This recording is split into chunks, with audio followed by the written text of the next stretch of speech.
अस्सलाम वालेकुम। आज है ऑर्गेनिक केमिस्ट्री कोर्स का लेक्चर नंबर 6। आज हम देखेंगे nomenclature of alkene.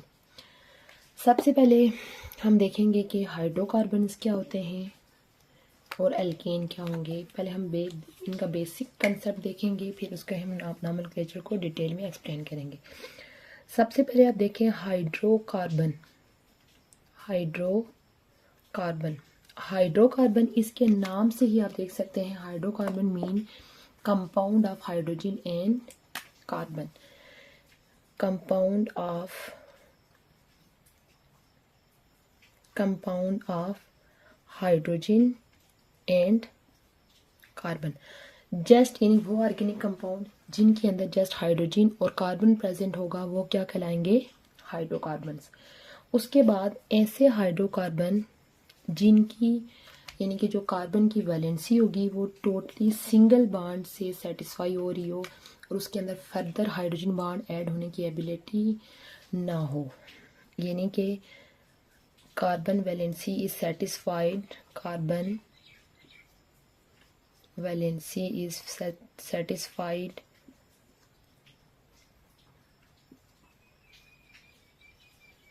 by single bond and no more hydrogen can be added. No more hydrogen can be added. इस क्लास को क्या बोलेंगे? एल्केन। और इसका दूसरा नाम होता है सैचुरेटेड हाइड्रोकार्बन। सैचुरेटेड हाइड्रोकार्बन या इस क्लास का क्या नाम होता है? एल्केन। ठीक है, पहली फिगर में याद रखी कि हाइड्रोकार्बन्स क्या होते हैं? Compound of hydrogen and carbon. तो और वो हाइड्रोकार्बन जिनके कार्बन की जितनी भी वैलेंसी होगी वो किससे सेटिस्फाई हो रही हो? सिंगल बॉन्ड से सेटिस्फाई हो रही हो और उसके अंदर हम कोई भी मज़ीद हाइड्रोजन जो है उसके अंदर ऐड नहीं कर सकते, तो इस क्लास को बोलते हैं एल्केन। अब हम देखने जा रहे हैं एल्केन का नॉमेनक्लेचर। एल्केन का जो नॉमेनक्लेचर है यानी कि उसके कुछ कॉमन नेम और ट्रिवियल नाम भी होते हैं। कॉमन नेम और ट्रिवियल नेम का मतलब था, कॉमन का मतलब आम नाम जो कि आप समझ लें कि लोकल लेवल पे लोग यूज़ करते हैं, और ट्रिवियल नेम मीन के कबीले के नाम जो कि डिफरेंट कबीले, किसी एरिया के डिफरेंट कबीले स्पेसिफिकली उन कंपाउंड्स के लिए यूज़ करते हैं। पहले ये होता था कि नहीं कि जब एक इंटरनेशनल सिस्टम जो है वो नहीं बना हुआ था ऑर्गेनिक कंपाउंड की नेमिंग का, तो उस टाइम यानी कि साइंटिस्ट ये करते होते थे कि ऑर्गेनिक कंपाउंड की हिस्ट्री की बेस पे, हिस्ट्री मीन के ये ऑर्गेनिक कंपाउंड कहाँ से ऑब्टेन हुआ है, ये कौन सी जगहों पे पाया जाता है, उस हिस्ट्री की बेस पे उसको नाम दे दिया जाता था। उसके अलावा सेकंड ये देखा जाता था कि मेथड ऑफ प्रेपरेशन के ये किस मेथड से इसको प्रिपेयर किया जाता है, उस बेस पे उस ऑर्गेनिक कंपाउंड को नाम दे दिया जाता था। या नेम ऑफ साइंटिस्ट जो कि उस चीज़ के ऊपर काम कर रहा होता था या उसने उसको डिस्कवर किया हुआ होता था, इस बेस पे क्या कर दिया जाता था? कंपाउंड्स को नाम दे दिया जाता था। जैसे कि हम इसकी कुछ एग्जांपल देख लेते हैं।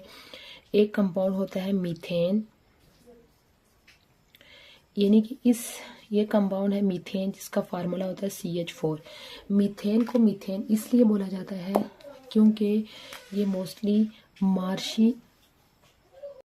इसको मीथेन इसलिए कहा जाता था क्योंकि ये मार्शी प्लेसेस पे ये गैस मौजूद होती है। मार्शी प्लेसेस मीन दलदली इलाकों के अंदर ये गैस बहुत ज़्यादा पाई जाती थी। उसके अलावा एक और कंपाउंड जिसको बोलते हैं acetic acid. Acetic acid basically कहाँ से ऑब्टेन होता था?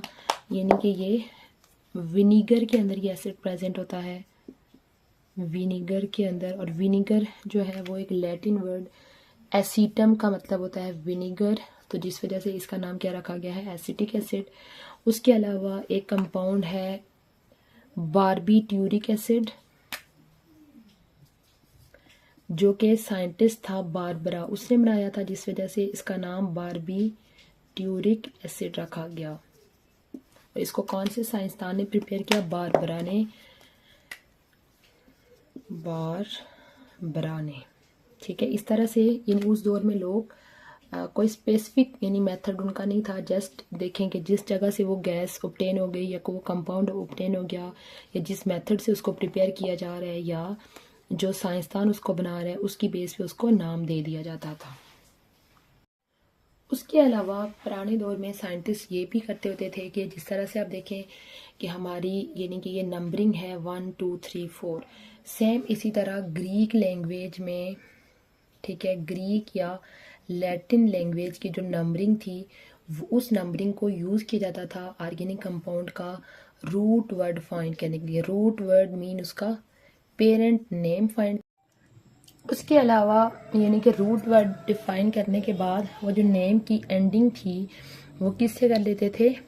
एन से कर लेते थे। जैसे, और ये जो ग्रीक और लैटिन नंबर यूज़ करते थे, ये नंबर क्या शो करता था कि इस कंपाउंड के अंदर कितने number of carbon atom present हैं। सपोज अगर यानी कंपाउंड के अंदर 5 कार्बन एटम हैं तो उसका नाम यानी कि रूट नाम पेंट होगा और लास्ट पे उसके हम क्या लगा लेंगे? एन। इसी तरह और भी बहुत सारे कंपाउंड थे। उसके अलावा ये जो कॉमन और ट्रिवियल नेम का जो मेथड है उसमें कुछ प्रीफिक्सेस भी यूज होती थी। जैसे कि अगर कोई कंपाउंड इस तरह से स्टेट चेन में प्रेजेंट है तो उसके नाम के शुरू में एन लिखा जाता था। ठीक है, उसके अलावा अगर हम उसके साथ एक ब्रांच बनी हुई है तो उसके नाम के शुरू में आइसो लगा दिया जाता था। उसके अलावा एक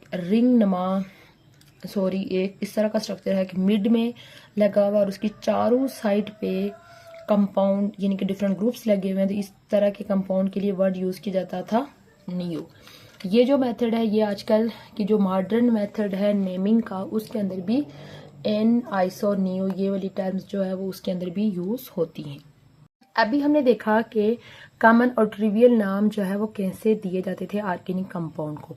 अब हम देखेंगे कि इंटरनेशनल नेमिंग का जो सिस्टम है वो कैसे डिस्कवर हुआ। सबसे पहले 1889 में इंटरनेशनल केमिकल कांग्रेस ने इसके ऊपर यानी काम किया ऑर्गेनिक कंपाउंड को नेम देने का। यानी इस किसने काम किया? International chemical Congress, international chemical ICC इसको बोलेंगे, इंटरनेशनल केमिकल कांग्रेस ने काम किया नेमिंग के ऊपर और उन्होंने 1892 में एक रिपोर्ट पेश की और कुछ रूल उन्होंने दिए इन कंपाउंड्स को नाम देने के। ठीक है, लेकिन ये उनकी जो रिपोर्ट थी वो इनकम्प्लीट थी। उसके बाद 1930 में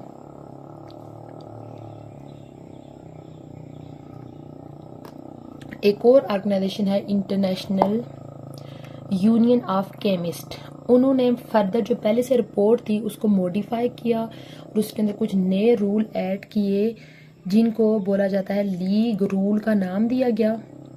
ठीक है, लेकिन अभी भी ये इनकी जो रिपोर्ट थी वो इनकम्प्लीट थी। उसके बाद 1947 में एक इंटरनेशनल सिस्टम बना जिसको नाम दिया गया IUPAC, international union of pure and applied chemistry. इसके मुताबिक यानी कि उन्होंने कहा कि every organic compound should have a different name. यानी इन्होंने इस फार्मूले के ऊपर अमल किया, every organic compound should have different name।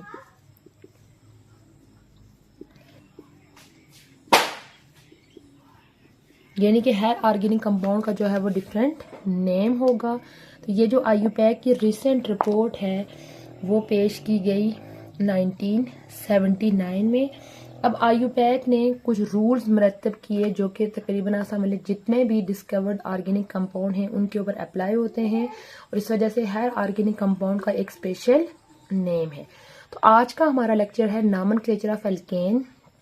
तो हम एल्केन के नॉमेनक्लेचर के रूल्स पढ़ेंगे कि IUPAC सिस्टम ने एल्केन को नाम देने के लिए क्या क्या रूल दिए। पहला रूल ये है कि हमने जो भी कंपाउंड दिया होगा उसकी लॉन्गेस्ट कंटिन्यूस कार्बन चेन को सिलेक्ट करना है जो कि उस कंपाउंड का पेरेंट नेम होगा।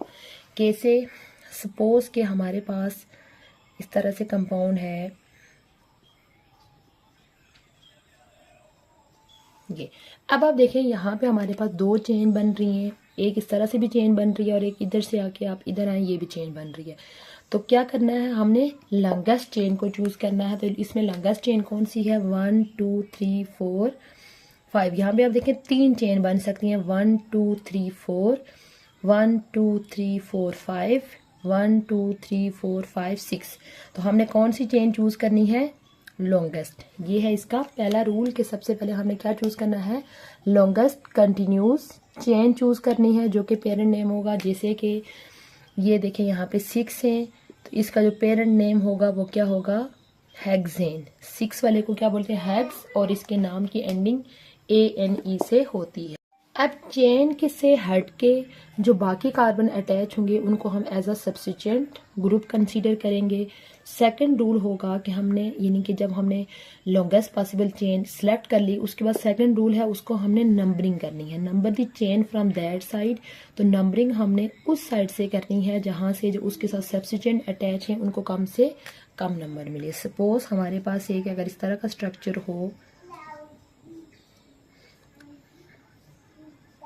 इस तरह से अगर हम यही जो ऊपर वाला स्ट्रक्चर लिया हुआ है अगर हम इसी को चूज करें, तो यहाँ पे हमने लॉन्गेस्ट चेन जो है वो ये चूज की हुई है और ये इसके अंदर ऊपर क्या अटैच हुआ है, सब्स्टिट्यूएंट अटैच हुआ है। अब ये जो इसकी नंबरिंग है वो नंबरिंग इस साइड से भी हो सकती है और इस साइड से भी हो सकती है। अगर हम नंबरिंग इधर से करते हैं 1 2 3 4, तो सब्स्टिट्यूएंट यहाँ पे 4 पे अटैच है, तो सब्स्टिट्यूएंट वाले कार्बन को कौन सी नंबर मिलेगा, 4।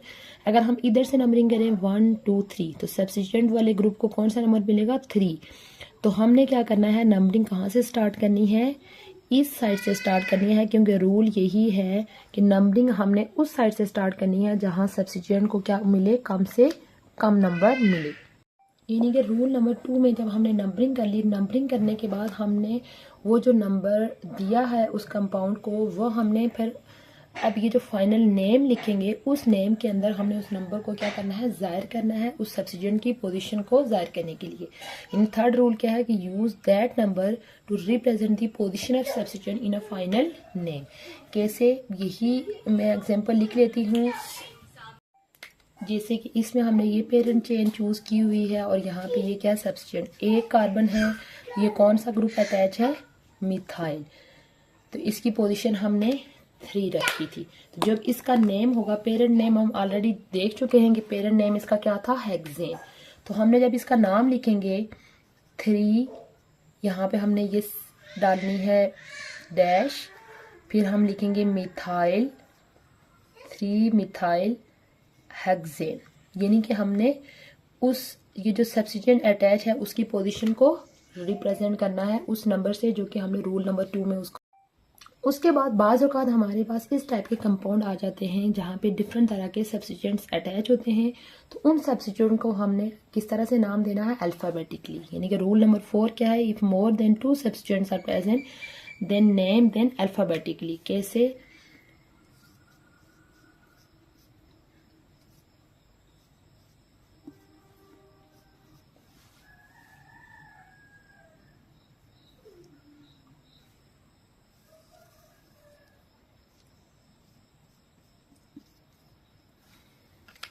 सपोज कि हमने ये लॉन्गेस्ट चेन इस कंपाउंड के अंदर रखी हुई है।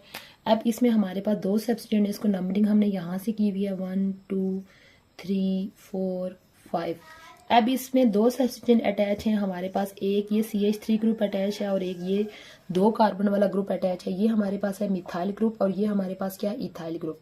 अब हम इनको नाम कैसे देंगे, अल्फ़ाबेटिकली हम देखें तो ई पहले आता है और एम जो होता है बाद में आता है। इसका पेरेंट नेम हो गया पेंटेन, तो इसका नाम हो जाएगा 3 इथाइल 2 मिथाइल पेंटेन। इसका क्या नाम हो जाएगा, 3 इथाइल 2 मिथाइल और पेंटेन। यानी कि 2 या 2 से ज़्यादा सब्स्टिट्यूएंट आने पे हम उनको कैसे रिप्रेजेंट करेंगे, अल्फ़ाबेटिकली हम उनको रिप्रेजेंट। नेक्स्ट रूल ये है कि हमारे पास बाज़ औक़ात इस टाइप के कंपाउंड भी आ जाते हैं जहाँ पे जो सब्स्टिट्यूएंट हैं वो एक ही कार्बन के ऊपर अटैच हो जाते हैं, तो हमने फिर उस नंबर को 2 दफ़ा यूज़ करना है। कैसे? सपोज हमारे पास एक कंपाउंड है 1 2 3 4 5 7, यानी कि 7 इसके साथ अटैच हैं।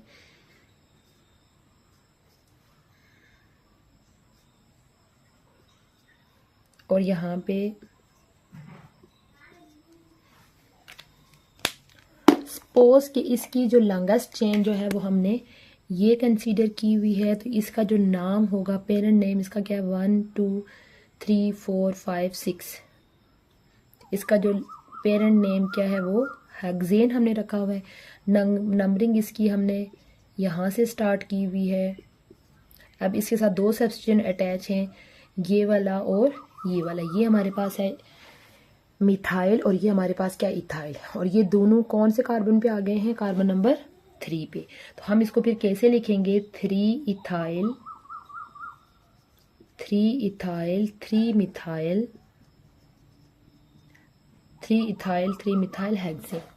यानी उस नंबर को हमने क्या कर लेना है, 2 दफ़ा यूज़ कर लेना है। तो अगर 3 मौजूद हैं 3 दफ़ा भी यूज़ कर सकते। उसके बाद नेक्स्ट रूल ये है कि when two identical substituents are present then use prefix di tri tetra. यानी बाज़ औक़ात हमारे पास एक ही कंपाउंड के अंदर एक ही सब्स्टिट्यूएंट 2-3 दफ़ा आ जाता है।